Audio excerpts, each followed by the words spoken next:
Hey guys, welcome back to my channel. I just wanted to pop on here quick and explain what this video is about.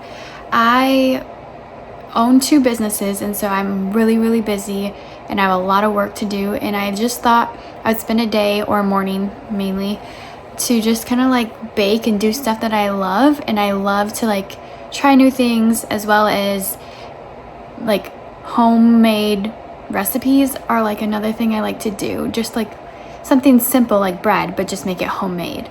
And so in this video, you're gonna see me do a couple of recipes, and then I'll show you guys what we're gonna have for dinner. So we're gonna start off with homemade bread, and then you'll see throughout the video the other things that I decided to make today.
And for dinner, we're gonna have tomato soup with grilled cheese using the bread that I just made earlier. Pretty simple.